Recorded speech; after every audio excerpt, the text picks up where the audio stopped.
Good morning, Kahal Kadosh, Shavua Tov Mevorach, Beruchim Abaim to everyone. Today, the 20th of Tammuz, the 19th of July. Today's class, graciously sponsored by Yaakov Cohen and family, Le'ilui Nishmat, his beloved father, Yehiel Lucian ben Miriam Cohen. Additionally, today's class dedicated Le'ilui Nishmat, Mrs. Lily Safra, Leah Batova Cohen ben Hana, Alea Shalom. Also, today's class dedicated for the Refuah Shelema of Leah Bat Sara, Vanessa Matilde Bat Mabel Diana, and Miriam Bat Basha, among all of the Holim of Am Israel. We know that these 3 weeks of Ben HaMesarim, they are all related to remembering the destruction of the Mcdash. So one of the things that we're going to be doing today is try to learn ways that we can rebuild the Mcdash. Although there are many tactics given by Hachamim, but one of them is about Kedushat Bet HaKnesset, the loss of sanctity. Thank you so much. The loss of sanctity of the Bet HaKnesset. The Rambam quotes a pasuk from the book of Yehezkel. Yehezkel HaNavi says, "Vayehi lahem leMcdash me'at." The Bet HaKnesset, the synagogues, are considered a miniature sanctuary, a miniature Bet HaMikdash. There is a beautiful mashal brought down in the name of the Kedushat Levi, the great Levi Yitzhak of Bardichov, alav shalom, a great tzaddik who always looked for the good in the essence of the Jewish people, individually and collectively. And he explains a mashal to understand, a parable to understand what does it mean the Bet HaMikdash and what does it mean the synagogue. And he says the following: a father, thank you very, very much, a father purchased a magnificent suit for his son to come to the synagogue for Shabbat and Yom Tov. The child, being a young child, doesn't understand the value of a brand new suit, so he plays around in the mud, he plays around on the earth, and he gets dirty. So the father says, "You know what, you're not ready for a suit yet. Let me wait another year or two."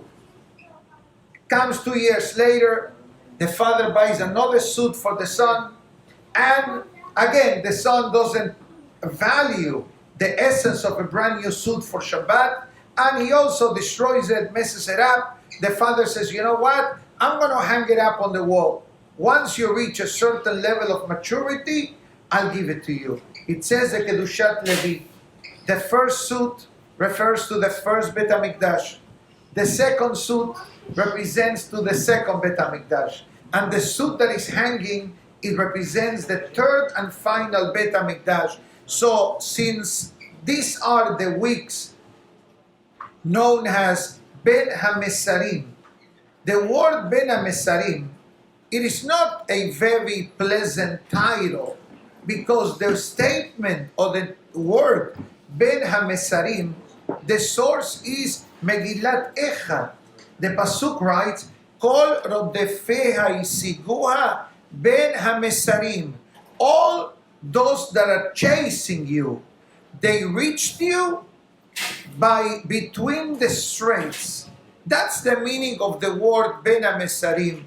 On the Hilula of the Ora Haim HaKadosh, remember we learned in his honor an interesting question about Perashat Balak, when the pasuk writes, "El Mosi'am mi Misraim," God is taking you out of Egypt. And the Ora Haim HaKadosh asks, why does the Torah uses a lashon hove? Hove means a present tense. The pasuk should have said, "El Motzio mi Mitzrayim." Although later on in the Torah, "El Motzio mi Mitzrayim" is found, but the first sentence is, "El Motzi'am," he is taking you out of Egypt. Comes the Ora Haim HaKadosh and it says, there are 2 types of Egypts in the life of the person. The collective Misraim, that we left over 2,448 years ago under the leadership of Moshe, Aharon, Miriam, all the great tzaddikim that preceded our days. And then we have the individual Mitzrayim, the individual struggles that the person experiences. Maybe a person may have, Chas v'shalom, a financial struggle, but health-wise is doing great. And maybe someone has a good financial being, but physically is not doing well. Or maybe somebody has health and has livelihood, but doesn't have a wife. Or is married, but doesn't have shalom bayit. Or is married, has shalom bayit, but God forbid, has no children. So each person has a custom-made Misraim. Each person has a custom-made Egypt. My Misraim is not yours, and your Misraim is not mine, because you are who you are, and I am who I am. But comes the pasuk and it says, Kol rodefeha, all those that are chasing you. The Ben Ish Hai explains a fascinating concept, which perhaps we'll discuss later on, before Tisha B'Av. I'm still waiting. Maybe Mashiach comes between now and then, and I have to save the speech. Okay? Be'ezat Hashem. That's our hope, right? We learned this in the Gemara the other day. Tzipita liyeshua. Every day a person hopes for the Geulah to come. But the Ben Ish Hai says something fascinating in the name of the Moed Kol Hai, Rabbi Chaim Palachi. And it says that a person must understand that the time of the year, Tammuz and Av, are under the leadership of Esav. But thank God, Baruch Hashem, even that comes with a discount. Why? The ownership of Esav, says the Ben Ish Hai, is a 3-week span from the 17th of Tammuz till Tisha B'Av. The Ben Ish Hai goes further. There is a pasuk that says in Megillat Echa, Aini yorda mayim. Thank you. My eye shed tears. Says the Ben Ish Hai, every month of the Jewish calendar connects to a different part of the human body. The month of Tammuz connects to the right eye. The month of Av to the left eye. And that's why the pasuk says, Ani yorda mayim. The 3 weeks that covers 2 months of the Jewish calendar, throughout the year, it's only Ben HaMesarim. Nothing else. Even the Omer, which is also the other period of Avelut among in the Jewish calendar, even that, how tragic the Omer protocol is, but the 3 weeks is a bit heavier than just the passing of the students of Rabbi Akiva. God forbid, we're not minimizing this tragedy, because the halacha is that we don't get married during the Omer. The halacha is that we don't take haircut during the Omer. The halacha is that we don't listen to music during the Omer. Obviously, there are exceptions to both of halachot, but bottom line, these are the 2 periods of Avelut that it affects the entire Jewish people worldwide.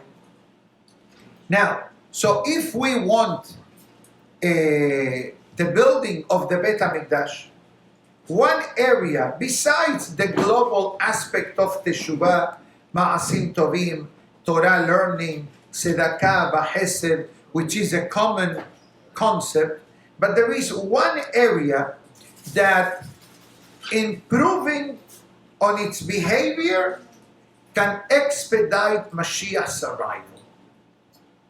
This is the introduction to the halacha of today from the Rambam, the laws of Kedushat Bet HaKnesset.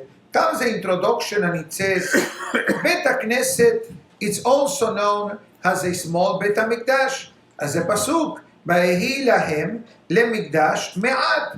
The synagogue now is the miniature בית המקדש, וקדושתו גדולה מאוד. And the sanctity that exists in the synagogue is great.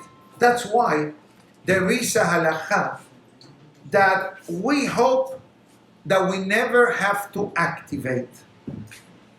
But there is a halacha with halachic permission that if you see someone talking in the middle of the prayers, you are allowed to tell the person, please stay quiet. The halacha goes further. You can even say it publicly. So your question is, what about embarrassing? Once the person talks in the synagogue, the avon of embarrassing is minimized. Doesn't hold. I know to many people this sounds very heavy. You may be watching me live via itorah.com or listening to this later on or watching me live in the room at the Edmond J. Safra Synagogue. But this is not me talking. This is the Shulchan Aruch. Gadol avoni min nesod, the Pasuk says. Now, there is one time in the Torah that this verse shows up. When Cain kills Hevel. Yani, you're talking to someone in the synagogue during prayer, it's like you're killing the person. Heavy. The question is, why? Why? Before I answer, I will plead the statement that Moshe Rabbeinu said to Pinchas, that we're going to talk about Pinchas, Beli Nether, Thursday and Friday. There's a lot what to say about Pinchas, which actually Perashat Pinchas began last week at the end of the Maftir. But let me tell you clearly, Halakha hi ve'en morim ken. Although from the halakha, you're supposed to quiet someone talking in the synagogue, we don't execute the person. We don't kill the person. What does it mean, killing the person? We go to the person, next to the person, please, derecheres, Adame, you achieve more by doing the right thing than by yelling. Shlomo HaMelech says, Lashon Raka Tishbor Garem. A soft way of talking melts the mountain. It shatters the rock. In other words, you can say the same message. You can deliver the same message in two different ways. I can scream and yell and put you on the spot, or I can approach you respectfully, tactfully, and say, please, Rohi, so nice that you come to pray, but you want your prayer to be delivered or not? I ask you a question.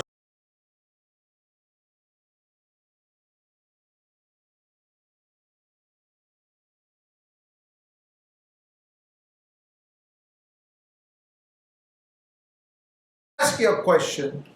When a person prays, what does the person expect from the prayers? The prayer to be delivered. Hazaku Baruch Tihiyeh. Guess what? According to the holy books, if people are talking during prayers, it blocks. Say, why should it block my prayer? I'm praying nice. I'm praying nice. Why should it block my prayer? I ask you a question. Let's say that someone sitting next to you starts smoking. What's going to be your reaction? Move.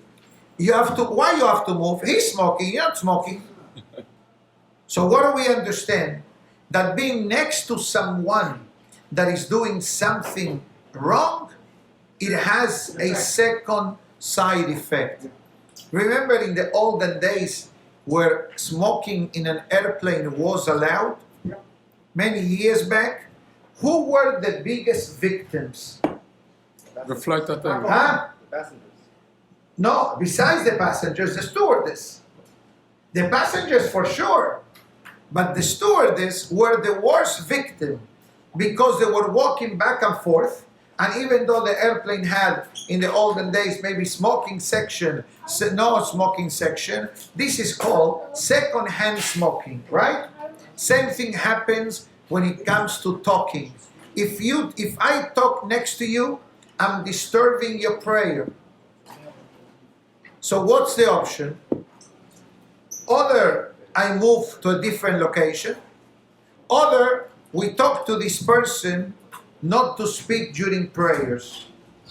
And I know that to some people may say, "But Rabbi, come on, you can't talk in shul." The truth is that at least during the prayer, we should not talk. You know how many times people come to me with halachic questions? So the first thing I ask him, is an emergency? No. So wait till after tefillah. If it's an emergency, call Hatzalah. If it's an emergency, call Hatzalah. If it's not an emergency, wait 10 minutes, tefillah is going to be over, and we'll talk. Now, the halacha writes, "Ukdushato gedola meod." The kedusha, the sanctity of the synagogue, is great. Bedino kemo bet Mcdash, and the behavior, it's like a sanctuary. She'en nohagim bo kalut rosh, that levity is not allowed. That's why there's a debate in the halacha if you're allowed to eat in the synagogue or not. You're allowed to eat in the kollel because you learn Torah there. But a synagogue is debatable. One opinion allows if it's sa'udah shelishit, because it's a sa'udah mitzvah from halacha in the Shulchan Aruch. Now, so what happens? Comes the samak, and it says, "Umikdashi tirau," have awe of the Mcdash. What does the meaning, awe of the Mcdash? The idea that I know that the synagogue is the house of Hashem, is the house of God. So if the house of God, that means that I have a feeling that the Shekhinah is there. And therefore it says, the Samak HaKadosh, Shebe'abon kalut rosh, that by the sin of levity, Bate knesiot ne'enashim, the synagogues are punished. Now what does it mean, the synagogues are punished? So we have seen it throughout history. Synagogues that became nightclubs. Synagogues that became churches. You don't have to go far. Go to South Beach. Many years back, many years back, South Beach was the most religious area of Miami. I remember those days because I'm here from the late 80s. So I remember that the ladies' mikveh was in South Beach. The Hasidic shtibels, South Beach. The yeshiva, South Beach. Kosher markets, South Beach. Kosher restaurants, South Beach. My Shiva Berachot in South Beach. Now, if I ask anyone, okay, you're a bit younger than me for a couple of years, right? Well, okay, Baruch Hashem, okay, you take advantage of your youthfulness, okay? When you hear the word South Beach, what do you think today? Huh? Sedom Ba'amora. Basically, Hefkerut, no Kedusha. Today, all that Jewish spark that was there is gone. I don't think that there is a synagogue in South Beach, maybe 12th Street, maybe one. But regretfully, some of the olden synagogues, which were not really Orthodox, so to speak, they were more traditional, middle of the road, whatever, they turned into nightclubs. Has v'shalom. It's not so easy to sell a synagogue. It's a lot of halachic requirements that must be met. And it says, why something like this happened. We don't have to go to South Beach. Let's go to synagogues during the Holocaust, or synagogues during different chapters of Jewish history. No one is immune. It seems from the Rambam and the Sefer Mitzvot Ketanot that the behavior of the Kahal has the power to protect the sanctity of the synagogues that will not be touched, or has v'shalom, the opposite. Comes the Rambam and it says, Bate Knesiyot u'Bate Midrashot, places of praying and places of Torah study. There is a difference in the halakha when it comes to praying and when it comes to Torah study. In the olden days, they were two separate entities. One was called the place to pray, one was called the place to learn. Fast forward History Channel, today is very common. I like to believe and say that most of the synagogues of the world are also Batei Midrashot, that they are Torah classes and people learning, etc.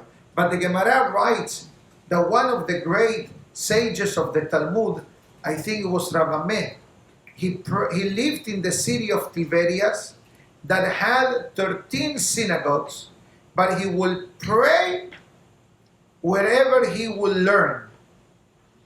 Why? So the commentaries explains that a synagogue that has Torah classes, Torah learning, like we have many synagogues in the world have, it makes the level of prayer much higher than a synagogue that is only for minyan.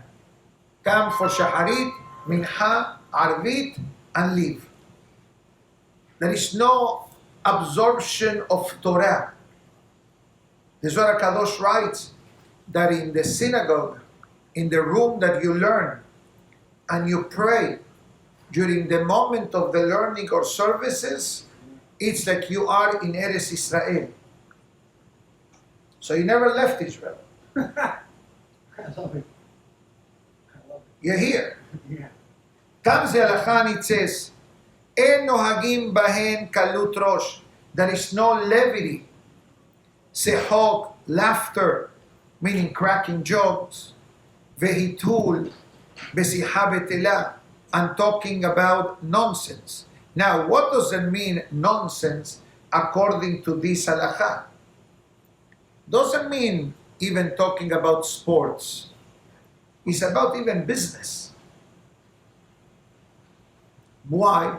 Because even though business is important for livelihood, for parnasah, for tzedakah, for hesed, but it's not the location to talk about it inside of the confinements of the synagogue. And it goes further and it says, Be'en ochlin bahen, be'en shotin bahem. Don't eat, don't drink. Be'en neotin bahem. Don't fix yourself inside of the synagogue. Be'en metayelin bahem. And don't stroll around the synagogue. I'll explain this, what it means. There is a halakha called kapandaria. Have you heard of this halakha? I'll explain. Kapandaria is a term utilized in the Gemara to use the synagogue as a shortcut. For example, let's say we sell Birkat HaLevana in the waterfront terrace. I finish Birkat HaLevana, I walk back into the synagogue to go to the lobby. That's called kapandaria. I'm using the synagogue as a shortcut. You're not allowed to do that. Well, you have two options. Option number one, go around the building. It's longer, but you don't have the halachic problem.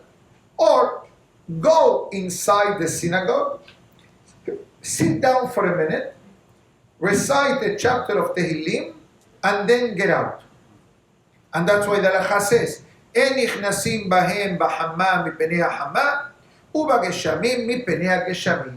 You cannot go into the synagogue as a refuge because it's too hot or because it's raining. That's why synagogues today, I like to believe, I like to say that every synagogue in the world, when you come from the street, you don't go straight into the synagogue. Every synagogue has like a hallway or like a mini lobby. Our lobby is majestic, but halachically you don't need to have it. Halachically, as long as there is a small area in between the main entrance and the sanctuary, you can go ahead and go inside. If it's raining, if it's too hot. In other words, the halacha gives us the halacha to highlight the importance of the sanctity of the Bet HaKnesset, but also the halacha gives us the solution. What about Talmidei Chachamim? Chachamim בתלמידיהם מותרים לאכול ולשתות בהם מדוחק. The rabbi and the teacher and the students barely are allowed to eat or drink in the synagogue. Why? Because you don't want them to waste time in the middle of the learning. But in our synagogue, we have guidelines. Food and drinks allowed upstairs. In the second floor, Mcdash is in the Kolel. If you go upstairs now, some of them are already learning and teaching from before, but at 10, the Seder starts. They have a coffee station, they have a couple of snacks, and they are allowed to eat and drink in the Bet Midrash. Why? Because you don't want them to go out to drink and spend an extra minute or 2 minutes, etc. You want the learning to be continuous. In our case, the only time I drink inside of the synagogue is only when I give a class Shabbat afternoon. If you look at me, I never do. Even though according to the halacha I'm allowed to, but no, out of respect to the kahal, Shabbat afternoon that I talk a lot, I have to drink to keep my vocal cords moist. But other than that, we avoid doing it, etc. ואין מחשבים חשבונות, אלא אם כן היו חשבונות של מצווה. Can I pay my light bill inside of the synagogue? Today is very easy. Writing checks is not very common today, correct? I don't think when was the last time I wrote a check. But let's say if I need to pay the light bill online, I have automatic debit. But let's say that I don't have automatic debit. And I get a reminder, your bill is due in 3 days. I'm sitting down waiting for the Hazan to start Minha. I said, you know what, I have 3 minutes. Let me pay it online. According to the halacha, not allowed to. Ela in ken, unless has something to do with Mitzvah. For example, you're counting the coins from the kuppah. Or tzedakah, correct. Or let's say, you come to me, Rabbi, I had an aliyah last week, the office is closed, can I take the payment? Sure. Why? But why? Why? Because it's heshbon shel mitzvah. It's something to do with godliness. But to pay your light bill is your private business. Go to the lobby, pay it outside. Go to your car, pay it outside. ואין מספידים בהם אלא הספד של רבים. Even eulogies, you don't bring the coffin into the synagogue unless it's great Talmidei Chachamim. In Brooklyn, Magen David, Hazaku Baruch. In Brooklyn, you have the famous Magen David Synagogue, Bensonhurst, 67th Street, that maybe 40, 50 years ago, it was, we can say, the main synagogue until the community started to move towards the Ocean Parkway. Today, maybe there is a Jewish museum there, and all the community levayot, burials, so to speak, funeral services, Mitzvah, the way it's called in Brooklyn, is done there. Why there is allowed to do it? Because it was designated as a Bet HaLevayot. It was designated by the Hachamim to be a place of the Mitzvah, to give the kavod to everyone. In Jersey is in Route 35, right? Bloomfield. Right. That's what it is. In Argentina, I remember, The only time that the Aron was brought into the synagogue was when great Talmidei Hachamim will pass away. Otherwise, the way the tradition is in South America, they will drive the hearse outside of the synagogue where the individual prayed. They will come out to greet him, say a few words, say Tehillim, and then escorts the remains to the Bet HaChaim, etc. Which I don't want to finish the class talking about funerals, because it's not good. But I'd like to add one more component before we go to the short message of Sefer Hasidim. 3 short messages. And it says the following.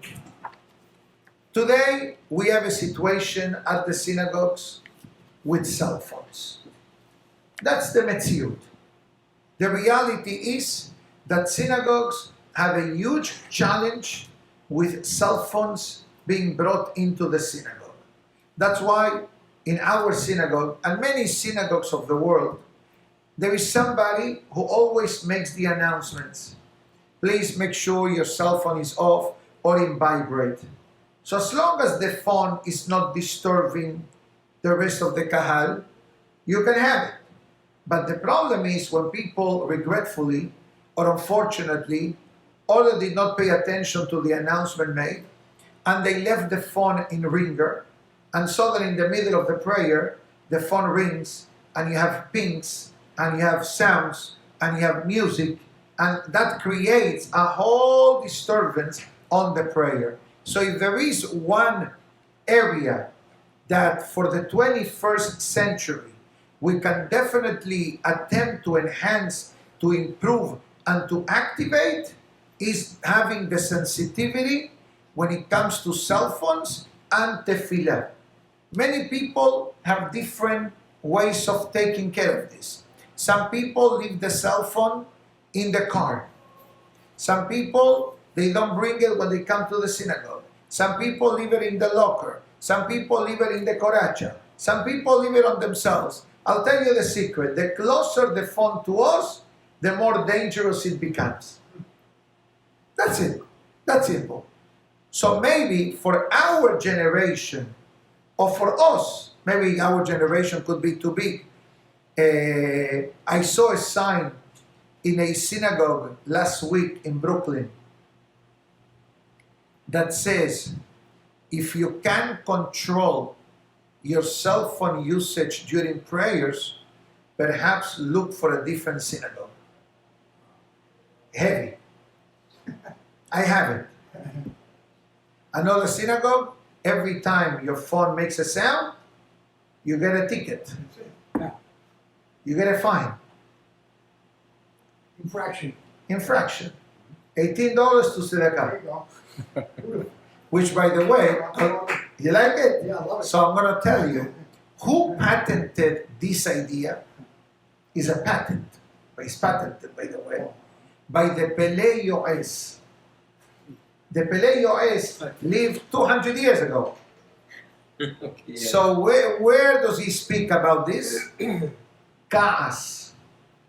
He says, if you have difficult with ka'as, kenas et asmecha. Penalize yourself. Every time anger comes, 18 to the synagogue. Back then was a lot. Today I would say 101. You understand? Obviously, we're not going to put this type of signs, but I saw them so funny. I saw them, I sent it to the Gabbai. We not do none of the above, but we need to have the Kahal team effort. As I said before, remember the opening statement of the class today was, if I speak in the middle of the prayer, I'm blocking the prayer of the Kahal. Nobody wants to carry that liability. Has v'shalom. I don't want to go to sleep at night thinking, "Uy, I spoke and I blocked your prayer." Has v'shalom. Can we fix the world? No. But if we take care of ourselves, each one of us individually, as Shlomo HaMelech says, Yodea Sadiq Nefesh behemto. I know my weak points. I don't know your weak points. For me, you're a tzaddik. But you know your challenges. You believe that I'm a tzaddik, but you don't know my challenges. And we all have challenges. If we are humans, we have challenges. But one common condition that we need to work on is, at least during the moment of prayers, to make sure that the phone is gone. What I do is, first of all, 99.9% of the time, my phone is in vibrate. Barely rings. Yeah, the alarm clock rings. That's it. But other than that, it's in vibrate. And when I come to pray, I put it inside my coracha. And I want you to know that many times I'm tempted because I'm praying and bzz, bzz, bzz. Right. Right? You feel it? Of course. But I leave it. You know what? I said, I can't wait 5 more minutes. After I finish, I go outside, I check the messages, and based on the need and priority, I act accordingly. Very beautiful Musar from Sefer Hasidim. As we discussed in the past, Sefer Hasidim was written by a great rabbi in Germany, which he was not a Hasid, but he brings lessons for every Jew. Doesn't matter the background, doesn't matter the generation that we live in. These are practical tips in life. It says as follows: Kaved et Hashem mehoncha. Honor God from your wealth. He says as follows: Ata koneh argaz lishmor kesef bezahav. Let's say that a person needs to put passports and money in a safe deposit box, right? So what do? You buy a safe, you bolt it into your house, right? And you put a keypad code, so it will not be accessible to anyone. It says here, if this is how much we invest to protect material items, how much we investing in protect our tefillimot? In other words, do you have a proper koracha, talit and tefillin bag for your talit and tefillin, or you use a plastic bag? Today we have beautiful korachas. Look, with embroidery you can put your name, etc. Now, today you may say, big deal, who doesn't have a koracha? The other day, I was with my wife in Brooklyn. I asked someone, is there minha gedolah somewhere? He says, yeah, come with me. Down the block, there is a store that manufactures korachas, talet and tefillin bags, and Sefer Torah mantles and parochets. You go there and you say, wow, I didn't know. In Boro, right, that's it. In 13th and, I don't know exactly, 38, 39. Very nice company. And it's unbelievable what's available. It's unbelievable what's available out there. Now, back then, it wasn't so simple the way and automatic that is today. But it says here, make sure that your tashmishe mitzvah, the matters of the mitzvah, are also attended to. For example, come Sukkot, buy a lulav for yourself. Don't use the lulav from the synagogue. Although for centuries, lulav of the synagogue was what most of the people had, but today, it's very easy to afford a nice lulav and a etrog. For $100, you have a nice set, a bit more, a bit less. Okay, that's one. Talet, have a nice talet, have a kosher pair of tefillin. That's how we honor Hashem from our assets. Comes the Midrash Tanhuma, and he brings another explanation. Kaved et Hashem meoncha, from your wealth. There are 2 levels of wealth, says the Midrash Tanhuma. One is your financial wealth, that you utilize part of it to honor Hashem, through mitzvot, through ma'asim tovim. But there are assets that some people have that other people don't have. For example, voice. The voice of the person. That's what it says. Al tikre mehoncha ela migaronecha.